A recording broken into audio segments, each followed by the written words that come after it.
اب ہم چلتے ہیں جی سورہ انبیاء کے آخری رکوع کی طرف، یعنی رکوع نمبر 6 اور 17ویں پارے کا بھی سورہ انبیاء کا رکوع نمبر 7 اور 17ویں پارے کا بھی رکوع نمبر 7. یہ سورہ انبیاء کا آخری رکوع ہے. حسب معمول مختصر لفظی ترجمہ، گرامر، پھر انشاءاللہ اس کی تفسیر. بسم اللہ الرحمن الرحیم. فمن یعمل من الصالحات، پس جو شخص بھی نیک اعمال کرے گا، وہو مؤمن، بشرطے کہ وہ مومن بھی ہو، فلا کفران لسعیہ، تو کوئی کفران نہیں ہے اس کی کوشش کے لیے. کفران کہتے ہیں ناقدری، کفر ناقدری کو، ناشکری کو کہتے ہیں. یعنی اللہ کہتے ہیں اس کی کوشش کی ناقدری نہیں ہوگی، یعنی اس کی کوشش رائے گاہ نہیں جائے گی. وَإِنَّا لَهُ كَاتِبُونَ، اور ہم اس کے لیے لکھ رہے ہیں، یعنی اس کے عمل کو ہم نوٹ کر رہے ہیں، لکھ رہے ہیں باقاعدہ. وَحَرَامٌ عَلَىٰ قَرْيَةٍ، اور حرام ہے کسی بھی بستی پر، أَهْلَكْنَاهَا، وہ بستی جس کو ہم نے ہلاک کر دیا. انہم لا یرجعون، یعنی یہ بات ہے کہ وہ لوٹ کے نہیں واپس آئے گی. یہاں لفظی ترجمہ تو اس کا یہی ہے جو میں نے کیا، کہ ہر کسی بھی بستی جس کو ہم نے ہلاک کر دیا ہو اس پر یہ بات حرام ہے کہ وہ نہیں لوٹے گی. تو اصل میں تو یہ بات حرام ہے کہ وہ لوٹے گی، یعنی جب لوٹنا حرام ہوگا اس کا مطلب وہ نہیں لوٹے گی. تو اس لیے یہاں لا جو ہے نا، یہ جو لا یہ زائدہ ہے، یہ صرف تاکید کے لیے. تو اس کا ترجمہ اصل میں یوں ہوگا کہ کسی بھی بستی جس کو ہم نے ہلاک کر دیا ہو اس پر یہ بات حرام ہے کہ وہ لوٹے، اس پر یہ بات حرام ہے کہ وہ لوٹے. لیکن لا یرجعون جو لا یہاں پر لائے گئے وہ یہ بتانے کے لیے کہ بستی پر یہ بات حرام ہے، اور حرام ہونے کا نتیجہ یہ نکل رہا ہے کہ وہ لوٹے گی نہیں. یعنی حرام ہی یہ بات ہے کہ وہ نہیں لوٹے، یعنی حرام ہی ہے یہ بات کہ وہ لوٹے. یعنی ایک دفعہ جب اللہ نے کسی بستی کو ہلاک کر دیا تو ہمیشہ کے لیے ہلاک ہو گئی، اب وہ دوبارہ ایسا نہیں ہو سکتا کہ دنیا میں زندہ ہو جائے وہ. یہ مطلب ہے اس آیت کا. تو یہاں کہتے ہیں لا صرف تاکید کے لیے ہے، اصل میں یہ زائدہ ہے، اس کا ترجمہ نہیں ہوگا. ایسا قرآن میں اور عربی زبان میں بہت ہوتا ہے، بعض جگہ لا کو صرف تاکید کے لیے لایا جاتا ہے. حتی اذا فتحت یاجوج و ماجوج، یہاں تک کہ جب یاجوج اور ماجوج کو کھول دیا جائے گا.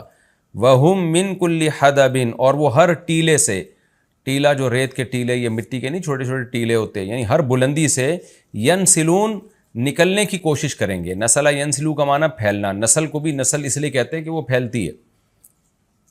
تفسیر میں اس کی ڈیٹیل آئے گی انشاءاللہ. وَاقْتَرَبَ الْوَعْدُ الْحَقُّ، قریب آ گیا وہ وعدہ جو سچا تھا. فَإِذَا هِيَ شَاخِصَةٌ، پس اچانک، ہیا ضمیر شان ہے، اس کا مطلب ہوتا ہے بات یہ ہے کہ اچانک بات یہ ہے، یعنی ہوگا یہ کہ شاخصۃ ابصار الذین کفروا، کھلی کی کھلی رہ جائیں گی ان لوگوں کی آنکھیں جو کافر ہیں. تو یہ محاورہ ہے، یعنی ہم اردو میں اس کو کہتے ہیں آنکھیں پھٹی کی پھٹی رہ جائیں گی، تو دہشت زدہ رہ جائیں گی ان لوگوں کی آنکھیں جو کافر ہیں. یا ویلانا، ہائے ہماری کم بختی، قد کننا فی غفلۃ من ھذا، تحقیق تھے ہم غفلت میں اس سے، یعنی ہم تو اس دن سے غفلت میں پڑے ہوئے تھے. بل کننا ظالمین، بلکہ ہم تو ظالم تھے. انکم وما تعبدون من دون اللہ، بے شک تم اور وہ معبود جن کی تم اللہ کے سوا عبادت کرتے ہو، حصب جہنم، جہنم کا ایندھن ہے. حصب ایندھن کو کہتے ہیں جس سے جلایا جاتا ہے. انتم لہا، بے شک تم اس جہنم میں، واردون، اترو گے. ورد یرد ورودن، کنویں کے پاس آنا، پانی پینے کے لیے آنا. لیکن واردون کا مطلب پھر مطلق آنا، یعنی صرف آنا یا اترنے کے معنی میں بھی استعمال ہوتا ہے. انتم لہا واردون، تم اس جہنم پہ آؤ گے. لو کان ہؤلاء، اگر ہوتے یہ معبود، آلہۃ، معبود ہوتے، یعنی اگر یہ واقعی معبود ہوتے، ما وردوہا، تو یہ جہنم میں نہ آتے. وہم فیہا وکل فیہا خالدون، اور یہ سب کے سب اس میں ہمیشہ رہیں گے. لہم فیہا زفیر، وہاں ان کے لیے ایک زوردار چیخ و پکار ہوگی. زفیر کا ترجمہ پہلے بھی بتا چکا ہوں، گدھا جب چیختا ہے تو اول جو اس کی آواز آتی ہے وہ زفیر کہلاتی ہے، اور پھر جو دوبارہ آواز کھینچتا ہے وہ شہیق کہلاتی ہے. تو یہ جو اتار چڑھاؤ ہے نا آواز کا، گدھے کے چیخنے سے، زفیر اور شہیق، تو مطلق چیخ و پکار کے معنی میں بھی استعمال ہوتا ہے. لہم فیہا زفیر وہم فیہا لا یسمعون، اس جہنم میں ان کا شور و پکار ہوگا اور وہ اس میں سنیں گے نہیں، اتنا شور ہوگا. ان الذین سبقت لہم من الحسنى، بے شک وہ لوگ کہ جن کے لیے ہماری طرف سے حسنہ، یعنی الکلمۃ الحسنہ، اچھی بات سبقت کر چکی ہے. یعنی وہ لوگ جن کے لیے ہماری طرف سے اچھی بات پہلے ہی لکھی جا چکی ہے. اولئک عنہا مبعدون، وہ لوگ اس جہنم سے دور کر دیے جائیں گے. یعنی اچھی بات کا مطلب جن کے لیے ہم نے جنت لکھ دی ہے، جو نیک اعمال کریں گے اور ہم نے پہلے سے ان کے لیے لکھ دیا ہے کہ یہ نیک لوگ ہوں گے اور ان کو جنت میں لے کے جانا ہے. اس کو کلمہ حسنہ کہا گیا ہے، اچھی بات کہا گیا ہے. تو جن کے لیے ہم نے پہلے ہی سے اچھی بات کا فیصلہ کر لیا ہے، اولئک عنہا مبعدون، یہ لوگ جہنم سے دور کر دیے جائیں گے. لا یسمعون حسیسہا، یہ جنت کی آہٹ بھی نہ سنیں گے. حسیس کا مطلب اس کی ذرا سی بھی آواز نہ سنیں گے. وہم فی ما، اور ہوں گے یہ اس چیز میں، اشتہت انفسہم، جس کو ان کا دل چاہے گا، اشتہا کرے گا. خالدون، ہمیشہ رہیں گے. یعنی ان نعمتوں میں ہوں گے جن نعمتوں کا ان کا دل چاہے گا، اور ان نعمتوں میں یہ ہمیشہ رہیں گے. لا یحزنہم الفزع الاکبر، بڑی گھبراہٹ بھی ان کو غم میں نہیں ڈالے گی. حزن یحزن کا معنی غم میں ڈالنا، فزع گھبراہٹ، اور جزا فضا کہتے ہیں نا، وہی زیادہ جزا فضا مت کرو. تو بڑی گھبراہٹ جو ہے وہ ان کو غمزدہ نہیں کرے گی. تفسیر میں ڈیٹیل آئے گی. وَتَتَلَقَّاهُمُ الْمَلَائِكَةُ، اور فرشتے ان سے ملاقاتیں کریں گے بڑھ چڑھ کے. تتلقا، هَذَا يَوْمُكُمْ، یہ ہے تمہارا دن. الَّذِي، وہ دن، كُنْتُمْ تُوعَدُونَ، جس کا تم سے وعدہ کیا جاتا تھا. یوم نطوی السماء، جس دن ہم آسمان کو لپیٹ دیں گے. طوا یطوی، طین کا معنی لپیٹنا، طین لپیٹنا. کطی السجل للکتب، جیسے کہ دستاویز کو لپیٹا جاتا ہے مکتوبات کے لیے. کتب بمانا مکتوب، سجل کا معنی دستاویز، اور کتب مکتوبات، یعنی وہ چیزیں جو لکھی ہوئی ہوں. کتاب کو بھی کتاب اس لیے کہتے ہیں کہ اس میں چیزیں لکھی ہوئی ہوتی ہیں، مکتوب ہوتی ہے وہ. تو کتب کتاب کی جمع ہے، یعنی لکھی ہوئی چیزوں کے لیے جیسے دستاویز کو لپیٹا جاتا ہے. کوئی بھی کاغذ ہوتا ہے نا، اس پہ جب آپ لکھتے ہیں تو لکھ کے اس کاغذ کو لپیٹ دیتے ہیں کہیں پہنچانے کے لیے. تو ہم اس طرح سے آسمانوں کو لپیٹ دیں گے. کما بدأنا اول خلق، جس طرح سے ہم نے تخلیق کی ابتدا، اول تخلیق کی ابتدا کی تھی. بدأ یبدأ کا معنی ابتدا کرنا کسی چیز کی. ہم نے جیسے تخلیق کی ابتدا کی تھی، نعیدہ، ہم اسی طرح اس کو لوٹائیں گے. یعنی ہم نے اس پہلی دفعہ جس طرح سے پیدا کیا تھا، ہم اسی طرح دوبارہ اس عمل کو ریورس کریں گے، دوبارہ اس عمل کو لوٹائیں گے. وعدن علینا، یہ وعدہ ہے ہمارے اوپر. انا کننا فاعلین، بے شک ہم ہیں کرنے والے، ہم کر کے چھوڑیں گے یہ کام. وَلَقَدْ كَتَبْنَا فِي الزَّبُورِ، البتہ تحقیق ہم نے زبور میں بھی یہ بات لکھی تھی. من بعد ذکر، نصیحت کے بعد. ان الارض، کہ بے شک جو زمین ہے، یرثها عبادی الصالحون، اس کے وارث بنیں گے میرے نیک بندے. اب زمین سے جنت بھی مراد ہو سکتی ہے، اور یہ دنیا کی زمین بھی مراد ہو سکتی ہے. یعنی بالآخر نیک بندوں کا ہی اس پہ غلبہ ہوگا. اور جنت اگر مراد ہے تو جو زمین جنت ہے اس کے نیک بندے وارث ہوں گے. ان فی ھذا لبلاغا، بے شک اس بات میں پہنچا دینا ہے صاف صاف. لقوم عابدین، ان لوگوں کے لیے جو عبادت گزار ہیں، یعنی عبادت کرنا جو چاہتے ہیں، اللہ کی مان کے چلنا چاہتے ہیں، ان کے لیے اس میں بہترین پیغام ہے جو ہم نے پہنچا دیا. وما ارسلناک، اور نہیں بھیجا ہم نے آپ کو، الا رحمۃ للعالمین، مگر تمام جہان والوں کے لیے رحمت بنا کے. قل، اے نبی کہہ دیجئے، انما یوحا الیہ، بے شک میری طرف وحی کی جاتی ہے. انما الہکم الہ واحد، کہ بے شک تمہارا معبود صرف ایک معبود ہے. فہل انتم مسلمون، تو کیا تم فرما بردار بنو گے. فإن تولوا، پس اگر یہ لوگ اعراض کریں، فقل، تو اے نبی کہہ دیجئے، آذنتکم، میں تم میں اعلان کر چکا ہوں، علی سوا، برابری طور پر. برابر کا مطلب میں مکمل برابر سرابر تمہیں اللہ کا پیغام پہنچا چکا ہوں. وَإِنْ أَدْرِي، اور میں نہیں جانتا، قریب، کہ قریب ہے، ام بعید، یا بعید ہے، ما، وہ وعدہ، توعدون، جو تم سے کیا جاتا ہے. تم سے جو عذاب کا وعدہ کیا جاتا ہے وہ مجھے نہیں معلوم کہ وہ قریب ہے کہ بعید ہے. اِنَّهُ يَعْلَمُ الْجَهْرَ مِنَ الْقَوْلِ، بے شک وہ اللہ اونچی بات کو بھی جانتا ہے. وَيَعْلَمُ مَا تَكْتُمُونَ، اور جانتا ہے جو کچھ تم چھپاتے ہو. وَإِنْ أَدْرِي، اور مجھے معلوم نہیں ہے، لَعَلَّهُ فِتْنَةٌ لَكُمْ، کہ یہ بات شاید کہ یہ بات سے مراد کیا، اس عذاب کا دور ہونا، ٹل جانا، کہ یہ تمہارے لیے فتنہ ہے، وَمَتَاعٌ إِلَىٰ حِينٍ، یا تمہیں ایک ٹائم تک فائدہ پہنچانا ہے. یعنی اللہ نے جو عذاب کو مؤخر کیا ہوا ہے تو یہ چیز تمہارے لیے فتنے کا ذریعہ ہے یا تمہیں ایک خاص وقت تک اللہ فائدہ پہنچانا چاہتا ہے، یہ مجھے معلوم نہیں ہے. قال رب احکم بالحق، اللہ نے یہاں اپنا کلام ختم کر کے پیغمبر کے کلام کو اس آخری آیت میں بیان کیا کہ نبی صلی اللہ علیہ وسلم یہ سب باتیں جب یہ وحی نازل ہوئی تو نبی کے زبان سے الفاظ کیا نکلے؟ قال ربی، نبی نے کہا اے میرے رب، احکم بالحق، حق کے ساتھ تو فیصلہ کر دے. وربنا الرحمن، اور ہمارا رب رحمان ہے، المستعان، اس سے مدد طلب کی جاتی ہے، علی ما، ان باتوں پر، تصفون، جو تم بیان کرتے ہو. یہ جی ہمارے اس رکوع کا لفظی ترجمہ مختصر گرامر کے ساتھ کمپلیٹ ہوا. اب ہم چلتے ہیں اس کی تفسیر کی طرف. چلتے ہیں جی. آخری رکوع ہے سورہ انبیاء کا.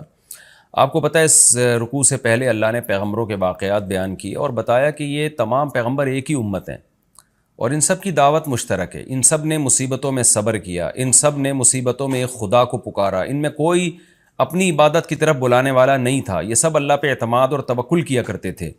لیکن لوگوں نے کیا کیا کہ لوگوں نے آپس میں اختلاف، انہی کے امتیوں نے آپس میں اختلاف کرنا شروع کر دیا. کچھ لوگ توحید پر قائم رہے اور کچھ لوگ برائیوں کی طرف جانا شروع ہو گئے. تو اب اللہ تعالیٰ فرماتے ہیں فَمَن يَعْمَلْ مِنَ الصَّالِحَاتِ، بس جو پیغمبروں کو فالو کرے گا اور نیک اعمال کرے گا، وَهُوَ مُؤْمِنٌ، بشرطے کہ مومن بھی ہو. کافر کی نیکی اللہ کے ہاں قبول نہیں ہے. بار بار قرآن اس مضمون کو بہت وضاحت سے بیان کرتا ہے. اگرچہ ہمیں یہ بات طبعی طور پہ اچھی نہیں لگتی کہ ایک شخص اللہ پہ اگر ایمان نہیں لایا، پیغمبروں پہ ایمان نہیں لایا، تو اس کے اچھے عمل کا بدلہ اس کو کیوں نہیں مل رہا. ہم ذہنی طور پر اس کو نہیں قبول کرتے، لیکن اللہ نے یہ بہرحال اعلان سنا دیا ہے کہ نیکی اسی کی قبول ہوگی جو خدا پر ایمان رکھتا ہوگا. اللہ فرماتے ہیں فَمَن يَعْمَلْ مِنَ الصَّالِحَاتِ وَهُوَ مُؤْمِنٌ فَلَا كُفْرَانَ لِسَعْيِهِ، تو اس کی کوشش ذرا بھی رائے گا نہیں جائے گی، یعنی اس کی کوشش کی ناقدری نہیں ہوگی. تو آسان ترجمہ ہوگا ذرا بھی رائے گا نہیں جائے گی. کیوں نہیں جائے گی بھائی؟ وَإِنَّا لَهُ كَاتِبُونَ، اللہ کہتے ہیں ہم اس کی نیکیوں کو لکھ رہے ہیں. جو چیز لکھی جاتی ہے وہ محفوظ زیادہ ہوتی ہے، تو ہم نے تو اتنا زبردست اہتمام کیا ہی اس لیے تاکہ اس کی نیکیوں کا اس کو بدلہ دیں. وَحَرَامٌ عَلَىٰ قَرْيَةٍ أَهْلَكْنَاهَا، اور اللہ فرماتے ہیں یہ جو ہم نے پچھلی بستیاں ہلاک کر دی ہے نا، یعنی اب اس میں دھمکی ہے کہ وہ بستیاں دوبارہ نہیں لوٹتی ہیں. جزوی طور پر دیکھیں اللہ کسی مردے کو زندہ کر دے معجزے کے طور پر، جیسے پیغمبروں کے سامنے ہو، وہ تو ایک الگ بات ہے. لیکن قاعدہ کلیہ یہی ہے کہ جب ہم کسی بستی کو ہلاک کر دیتے ہیں تو وہ دوبارہ دنیا میں نہیں لوٹتی اور دوبارہ اس کو پھر مہلت نہیں ملتی. تو اہل مکہ کو اور لوگوں کو بھی اس سے عبرت حاصل کرنی چاہیے. اب یہ سلسلہ اسی طرح چلتا رہے گا دنیا میں. آگے اللہ فرماتے ہیں حتیٰ اذا فتحت یاجوج و ماجوج، یہاں تک کہ ایک وقت آئے گا کہ قیامت کی علامتیں ظاہر ہونا شروع ہو جائیں گی اور پھر اللہ اس کائنات کو تباہ کرنے کا ارادہ کر لے گا. تو اس میں ایک بہت بڑی علامت کا اللہ نے ذکر کیا کہ قیامت کی ہولناکیوں میں جو پہلی ہولناکی ہوگی اذا فتحت یاجوج و ماجوج، یعنی قیامت کے جو آثار شروع ہو جائیں گے تو یہاں تک کہ یاجوج اور ماجوج کو کھول دیا جائے گا. یعنی اس آیت میں اصل میں یہ طرز اختیار کیا گیا ہے کلام اللہ میں کہ لوگ دنیا میں مست ہیں، غفلت میں ہیں. پیغمبر جب دنیا میں آئے تو ان کو فالو کیا، بالآخر پھر پیغمبروں کی تعلیمات سے ہٹتے چلے گئے. تو اللہ کہتے ہیں جیسے میں نے پہلے بستیوں کو ہلاک کیا ہے نا، تو میں اس زمین کو بھی تباہ و برباد کروں گا، پوری زمین کو ہلاک کر دوں گا میں. لیکن اس ہلاکت کے آثار شروع کہاں سے ہوں گے؟ اس کے آثار میں ایک بہت بڑی نشانی ہوگی یاجوج اور ماجوج کا نکلنا. وَهُم مِّن كُلِّ حَدَبٍ يَنْسِلُونَ، اور وہ ہر ٹیلے سے، ہر اونچی آڑ سے نکلنے کی کوشش کر رہے ہوں گے. یعنی آڑ کا ذکر اس لیے کیا کہ اکثر رکاوٹ آڑ ہی بنتی ہے، ورنہ میدانوں میں تو کھلے چلے جاتے ہیں. تو میدانوں میں تو وہ کھلے چلے آئیں گے، لیکن جہاں بھی آڑ ہوگی تو وہاں سے بھی تمہیں لگے گا کہ ایک بڑی تعداد میں ایک ہجوم ہے یاجوج اور ماجوج کا، جو انسانوں کو تباہ و برباد کرنے کے لیے ظاہر ہو رہے ہیں. اس پر یاجوج ماجوج کی جو تفصیلی بحث ہے وہ سورہ کہف میں بیان کر چکا ہوں، جس کا خلاصہ یہی ہے کہ یاجوج ماجوج ایک قوم ہے، انسان ہے. حضرت ذوالقرنین نے ایک آہنی دیوار بنا کے ان کو پہاڑوں کے پیچھے دھکیل دیا ہے. ان کی صحیح لوکیشن کا اللہ کے علاوہ کسی کو علم نہیں ہے اور وہ قرب قیامت میں ظاہر ہوں گے، زمین میں بہت زیادہ فساد مچائیں گے. وَاقْتَرَبَ الْوَعْدُ الْحَقُّ، اللہ فرماتے ہیں اور حق وعدہ وہ قریب آ چکا. یعنی اس قیامت کے دن کی اللہ منظر کشی کر رہے ہیں. اس کو ہمارے سامنے رکھے ہیں کہ دیکھو وہ وعدہ قریب آ گیا تمہارے. فَإِذَا کیونکہ یاجوج ماجوج جب ظاہر ہوں گے تو اس کے تو بہت قریبی، بہت ہی کچھ وقت کے بعد ہی قیامت قائم ہو جائے گی. فَإِذَا هِيَ شَاخِصَةٌ أَبْصَارُ الَّذِينَ كَفَرُوا تو اچانک کافروں کی نگاہیں پھٹی کی پھٹی رہ جائیں گی، حیران ہو جائیں گے قیامت کی ہولناکی کو دیکھ کر، اور کہیں گے یا ویلنا قد كنا فی غفلۃ من هذا، ہائے ہماری بدبختی، ہم تو اس سے غفلت میں پڑے ہوئے تھے، ہم نے تو اس طرف کبھی سوچا ہی نہیں.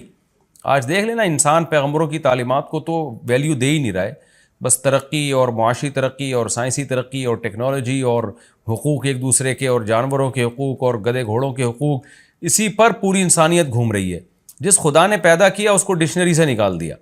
تو اللہ کہتے ہیں جب قیامت دیکھیں گے نا تو کہیں گے یا ویلنا، ہماری بدبختی، ہم تو اس سے غفلت میں پڑے ہوئے تھے، اس طرف تو ہم نے سوچا ہی نہیں، بل کننا ظالمین، بلکہ کہیں گے ہم تو ظالم تھے، یعنی ہمیں سوچنا چاہیے تھا پھر بھی ہم نے نہیں سوچا. انکم وما تعبدون من دون اللہ حصب جہنم. اب چونکہ مشرکین تو مشرک تھے، ان کے ذہن میں سب سے پہلے یہ خیال آتا تھا کہ ٹھیک ہے اگر قیامت قائم ہو گئی تو ہمارے بھگوان اور ہمارے بت ہمیں بچا لیں گے. ان کو اللہ نے الگ سے دھمکی دی ہے، انکم وما تعبدون من دون اللہ حصب جہنم، فرمایا تم اور جو تمہارے معبود ہیں نا، جن کی تم عبادت کرتے ہو اللہ کو چھوڑ کر، یہ سارے جہنم کا ایندھن بنیں گے. احادیث میں یہ مضمون ہے کہ یہ جو پتھر کے بنے ہوئے بت ہیں نا، اگرچہ ان میں حس نہیں ہوتی لیکن اللہ ان کو بھی مشرکین کے ساتھ آگ میں ڈال دے گا، مشرکین کا غم بڑھانے کے لیے، کہ جن معبودوں کو تم سمجھتے تھے کہ سفارش کریں گے، آج یہ بھی تمہارے ساتھ جل رہے ہیں اس آگ میں. اللہ فرماتے ہیں انتم لہا واردون، تم سب اس میں جاؤ گے، یعنی ان بتوں کی عبادت کرنے والے بھی اور جو بت ہیں وہ بھی. لو کان ہؤلاء آلہۃ، اللہ فرما رہے بتاؤ یہ اگر معبود ہوتے تو ما وردوہا، یہ خود جہنم میں کہاں جاتے. وَكُلٌّ فِيهَا خالدون، اور یہ سب کے سب عبادت کرنے والے اور معبود یہ سب ہمیشہ ہوں گے اس میں. لہم فیہا زفیر، اور ان کے لیے اس جہنم میں شور و چیخ و پکار ہوگی. وہم فیہا لا یسمعون، اتنا شور ہوگا کہ یہ ایک دوسرے کی آواز نہیں سن پائیں گے. دیکھیں قرآن مختلف موقع کے مختلف درجات کو بیان کرتا ہے، حالات کو. قرآن ہی سے پتہ چلتا ہے کہ جہنمی ایک دوسرے سے بات بھی کریں گے، اور ظاہر ہے جب بات کریں گے تو سنیں گے بھی. تو اس سے یہی مراد ہے کہ جہنم میں جب ان کو عذاب ہو رہا ہوگا تو وہ عذاب میں تو چیخ و پکار میں کسی کی بات سنائی نہیں دے گی، لیکن ایک نوعیت کا عذاب پھر یہ بھی ہوگا کہ ایک دوسرے کی بات اللہ ایک دوسرے کو سنوائے گا تاکہ ایک دوسرے کو رسوا کریں، ایک دوسرے کو تانے دیں. تو یہ مختلف موقعوں کے مختلف عذاب ہیں جن کا قرآن تذکرہ کرتا ہے. اللہ ہم سب کو اس آگ سے محفوظ رکھے. اور یہ جو اللہ نے کہا کہ ان سب وہاں چیخیں گے پکاریں گے، تو علماء نے لکھا ہے اس سے وہ ان کے پتھر کے بنے ہوئے بت مراد نہیں ہے، کیونکہ ظاہر ہے وہ تو بے جان ہے، وہ کیا پکاریں گے. وہ معبود جو زندہ ہوں گے، جن میں شعور ہوگا، کیونکہ دنیا میں ایسے بھی لوگ ہیں جنہوں نے اپنی عبادت خود کروائی ہے لوگوں سے، جیسے فرعون نے کہا تھا انا ربکم الاعلی. تو چیخ و پکار ان معبودوں کی ہوگی جنہوں نے لوگوں کو اپنی عبادت پہ مجبور کیا یا اپنی عبادت کی ترغیب دی. ان الذین سبقت لهم من الحسنى. اب سوال پیدا ہوتا ہے اچھا جی عیسیٰ ابن مریم کی بھی تو عبادت ہوتی ہے، تو اللہ نے تو کہہ دیا کہ تم اور تمہارے جتنے جھوٹے معبود ہیں، جھوٹے خدا ہیں، سب کو جہنم میں ڈالوں گا. لیکن بہت سے بزرگان دین ہیں وہ ساری زندگی توحید کی دعوت دیتے رہے، لیکن مرنے کے بعد ان کی قبروں کو لوگوں نے عبادت گاہ بنا لیا، تو وہ بھی تو جھوٹے معبود تھے. تو عیسیٰ ابن مریم کی بھی عبادت ہوئی تو وہ بھی تو اللہ تو کہہ رہا ہے کہ سارے کے سارے جھوٹے معبود جہنم کا ایندھن بنیں گے. تو آگے اللہ نے فرمایا نا ان الذین سبقت لهم من الحسنى، ہاں وہ لوگ جن کے لیے ہماری طرف سے پہلے ہی ایک اچھا کلمہ لکھا جا چکا ہے، یعنی وہ پہلے ہی سے اچھے لوگ ہیں، ان کے لیے پہلے ہی جنت لکھی جا چکی ہے. اولئک عنہا مبعدون، یہ نیک لوگ اس سے دور ہوں گے، کیونکہ انہوں نے خود لوگوں کو اپنی عبادت پہ نہیں لگایا، لوگوں نے ان کے ساتھ زیادتی کی اور ان کو معبود بنا لیا. تو جو وہ لوگ جن کے بارے میں اچھی بات پہلے سبقت کر چکی ہے، اللہ فرماتے ہیں ان کو میں جہنم میں نہیں ڈالوں گا. لا يسمعون حسیسہا، وہ تو جہنم کی آہٹ بھی نہیں سنیں گے. علماء نے لکھا ہے اس سے مراد ہے جنت میں جانے کے بعد، کیونکہ حساب و کتاب میں جہنم کے پل سے ہر ایک کو گزارا جائے گا، اس میں تمام پیغمبر، تمام شہداء، کیونکہ وہ تو سورہ مریم میں اللہ نے بتا دیا وَإِن مِّنكُمْ إِلَّا وَارِدُهَا، تم میں سے ہر شخص جہنم کے پل پہ سے گزرے گا، جس کو پل صراط کہا جاتا ہے. لیکن اللہ تعالیٰ جنت میں داخل کرنے کے بعد ان کو جہنم سے دور کر دیں گے اور جہنم کی آہٹ بھی ان کو سنائی نہیں دے گی. وَهُمْ فِي مَا اشْتَهَتْ أَنفُسُهُمْ خَالِدُونَ، اللہ فرماتے ہیں جو چاہے گا ان کا دل ان نعمتوں میں یہ ہمیشہ ہمیشہ رہیں گے. لا يحزنهم الفزع الاکبر، اور بڑی گھبراہٹ بھی ان کو غم میں نہیں ڈالے گی. بڑی گھبراہٹ وہ ہوگی جو نفحہ اولا، یعنی جب سور پھونکا جائے گا نا، لوگ قبروں سے نکلیں گے، اس وقت بہت زیادہ خوف کا غلبہ ہوگا لوگوں پہ، اور سب اس خوف میں مبتلا ہوں گے، حساب و کتاب کا جو خوف ہوگا. تو اللہ فرماتے ہیں یہ بڑی گھبراہٹ اور بڑی جو ایک نفخہ اولا ہے، یہ بھی ان کو غمزدہ نہیں کرے گی. لیکن علماء نے لکھا ہے اس سے بھی یہ مراد ہے کہ مستقل طور پہ غمزدہ کرنا. وقتی خوف تو ہر ایک کو ہوگا، قرآن سے یہ بات ثابت ہے، لیکن اللہ نیک لوگوں سے اس خوف کو جلدی دور کر لیں گے. اور جو میدان حشر کا جو خوف ہے، جو حقیقی خوف ہے، جو لمبا خوف ہوگا، وہ صرف نافرمانوں کو ہوگا. لیکن قرآن و سنت سے یہ بات ثابت ہے کہ ابتدائی مرحلے میں سارے خوف زدہ ہوں گے. وَتَتَلَقَّاهُ الْمَلَائِكَةُ، اور فرشتے ان سے ملاقاتیں کریں گے. ملاقاتوں کا مطلب مرحبا کہیں گے ان کو. هَذَا يَوْمُكُمْ، اور ان کو خوشی سے فرشتے مبارکباد دیتے ہوئے کہیں گے یہ ہے تمہارا وہ دن الذي كنتم توعدون، جس کا تم سے وعدہ کیا جاتا تھا. یوم نطوی السماء کطی السجل للکتب، اللہ فرماتے ہیں ہم آسمان کو، کیونکہ جب پہلا سور پھونکا جائے گا تو ہم آسمان کو ایسے لپیٹ دیں گے جیسے دستاویز کو لکھی ہوئی تحریر کے لیے لپیٹ دیا جاتا ہے. کما بدأنا اول خلق نعید، جس طرح ہم نے اول خلق کی ابتدا کی تھی ہم اسی طرح لوٹا دیں گے. یعنی انسان حیران ہو رہا ہے نا کہ یہ اللہ تعالیٰ اتنی بڑی بڑی باتیں کر رہا ہے، میں آسمانوں کو لپیٹ دوں گا، میں یوں کر دوں گا، میں کائنات تباہ کر دوں گا، تو یہ کیسے کرے گا؟ اللہ نے فرمایا جیسے پہلی دفعہ کیا تو دوبارہ بھی کر دوں گا میں، میرے لیے کیا مشکل ہے یہ کام.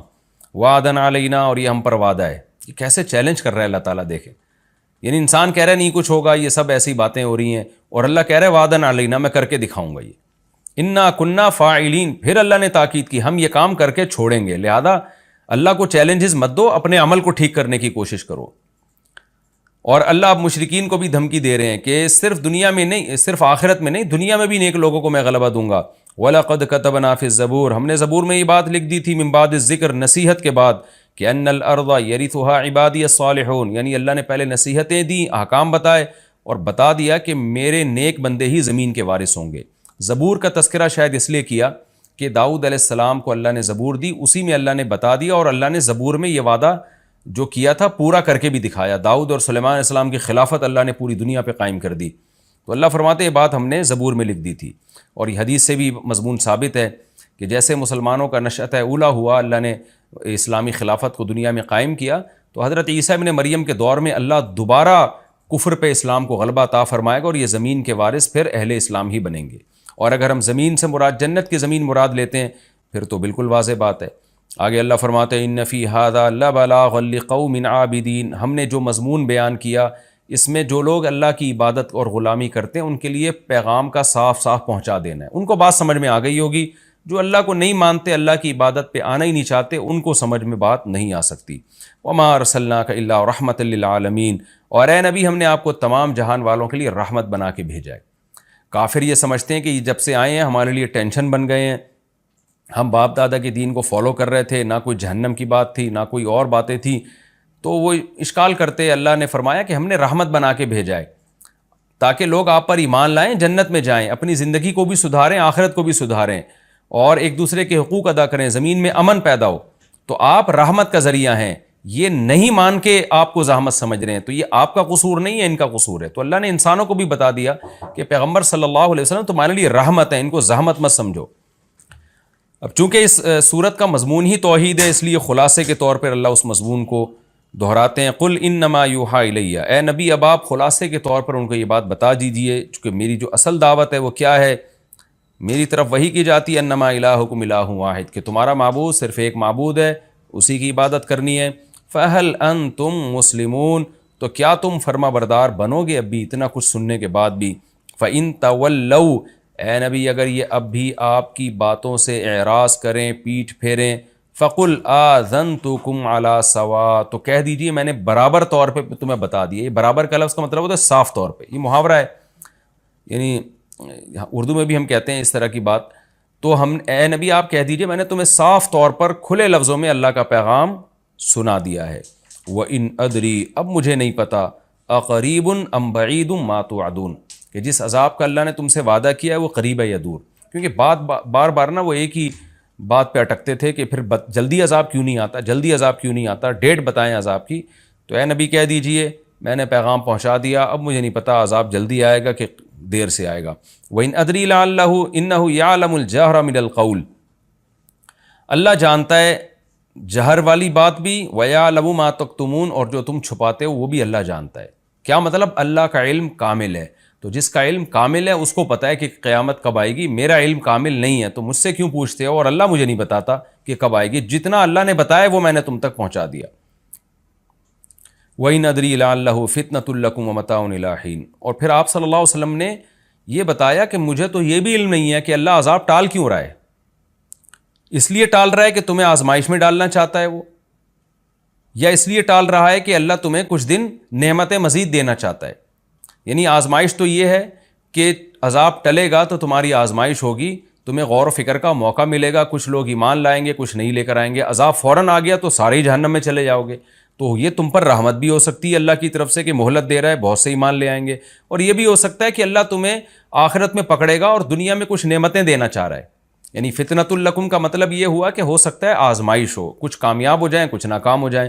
اور متاع الی حین کا مطلب یہ ہو سکتا ہے کہ اللہ تمہیں فائدہ پہنچانا چاہ رہا ہے کیونکہ آخرت میں تمہارے لیے عذاب ہے. تو ان دونوں میں کون سا پہلو اللہ کے سامنے ہے؟ نبی فرما رہے ہیں کہ مجھے معلوم نہیں ہے. تو جسے یہ معلوم نہیں کہ عذاب ٹالنے کی ریزن کیا ہے، وہ عذاب کا ٹائم کیسے بتا سکتا ہے؟ پھر آگے اللہ تعالیٰ آخر میں اپنے نبی صلی اللہ علیہ وسلم کے کلام کو نقل کرتے ہیں کہ آپ نے پوری صورت ان مشرکین کو سنائی، پورا توحید کے مضمون سنایا. تو آپ صلی اللہ علیہ وسلم اللہ سے دعا مانگتے تھے کہ اللہ دلائل کی دنیا میں حجت تمام ہو گئی ہے، تو عملی دنیا میں حجت تمام کر دے، تو اسلام کو غلبہ دے دے، ان کو بتا دے کہ یہ لوگ حق پر نہیں ہیں. تو اللہ نے نبی کے اس کلام کو ذکر کیا. قال رب احکم بالحق، نبی کہتے ہیں کہ اے اللہ تو حق کے ساتھ فیصلہ کر دے، یعنی پریکٹیکلی عملاً فیصلہ کر دے. اور نبی یہ دعائیں بھی مانگتے ہیں، وربنا الرحمن، ہمارا رب رحمان ہے، رحم کرنے والا ہے. المستعان، اسی سے مدد طلب کی جاتی ہے، علی ما تصفون، ان باتوں پر جو تم لوگ کرتے ہو. یعنی تم جو اعتراضات کر کے مجھے تکلیف پہنچا رہے ہو تو میں مدد اللہ ہی سے طلب کرتا ہوں. تو یہ تسلی کے دو جملے ہیں جو اللہ کی طرف سے، کہ باقی اللہ نے عملی فیصلہ کیا، پھر بدر میں کیا، احد میں کیا، اور پھر خندق میں کیا، فتح مکہ میں کیا. لیکن نبی صلی اللہ علیہ وسلم شروع سے ہی یہ دعائیں مانگتے آ رہے تھے. اس میں ہمیں بھی ترغیب ہے کہ جب ہم دعوت کا کام کریں تو اللہ سے یہ دعائیں مانگا کریں کہ اللہ تو حق کا فیصلہ کر اور تجھی سے ہم مدد طلب کریں گے. اور یہ بات آپ مشرکین کو بتا بھی دیں کہ ہم اللہ ہی سے دعا مانگتے ہیں، اور ہم تم جو ہمیں مشکلات میں ڈال رہے ہو، ہم اس میں اللہ سے مدد طلب کرتے ہیں. ظاہر ہے جو اللہ پہ اعتماد کر کے اللہ سے مدد طلب کرے گا تو پلڑا بالآخر اسی کا بھاری رہے گا، فتح اور نصرت اسی کے مقدر میں آئے گی.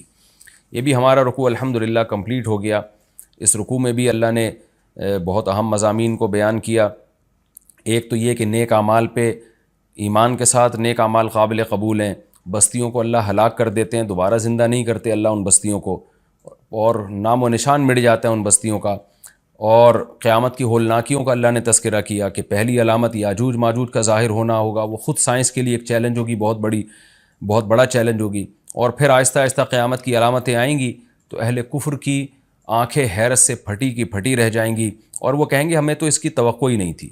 پھر اللہ ان مشرکین اور ان کے معبودوں کو اٹھا کے ان کے ساتھ جہنم کا ایندھن بنائے گا، اور ان معبودوں کو بچا لے گا جن کو ان کی مرضی کے بغیر معبود بنایا گیا. یعنی عیسیٰ ابن مریم اور جو بزرگان دین قبروں میں لوگ ان کی قبروں کی عبادت شروع کر دیتے ہیں، ان کے بارے میں اللہ نے فرمایا کہ وہ جہنم کی آہٹ بھی نہ سنیں گے. اور پھر اللہ تعالیٰ نے بتایا کہ ہم نے زبور میں یہ بات لکھی ہوئی ہے کہ نیک لوگ ہی میری زمین کے وارث بنیں گے.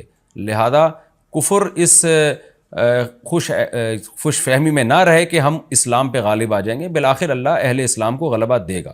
اور اس میں ایک اہم ترین آیت یہ بھی ہے کہ اللہ نے پیغمبر صلی اللہ علیہ وسلم کو رحمت للعالمین بنایا ہے. کاش یہ بات آج کافر کی سمجھ میں آ جائے کہ اسلام آپ کے لیے رحمت ہے، عذاب نہیں ہے.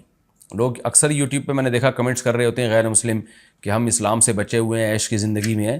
بھائی آپ اسلام میں آؤ گے تو آپ کو خوشیوں والی زندگی ملے گی، کیونکہ اللہ نے محمد صلی اللہ علیہ وسلم کو جہان والوں کے لیے عذاب نہیں بنایا بلکہ جہان والوں کے لیے رحمت بنایا ہے.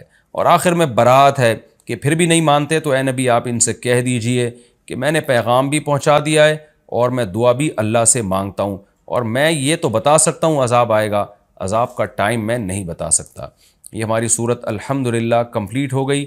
ہم اگلے ایپیسوڈ میں، وقت تھوڑا سا باقی ہے لیکن ہمارا یہ مضمون مکمل ہو گیا، اگلے ایپیسوڈ میں انشاءاللہ میں سورہ حج شروع کروں گا، یعنی سورہ حج کا پہلا رکوع اور 17ویں پارے کا 8واں رکوع۔ اللہ تعالیٰ ہمیں سمجھنے کی، عمل کی توفیق عطا فرمائے۔ وما علینا الا البلاغ۔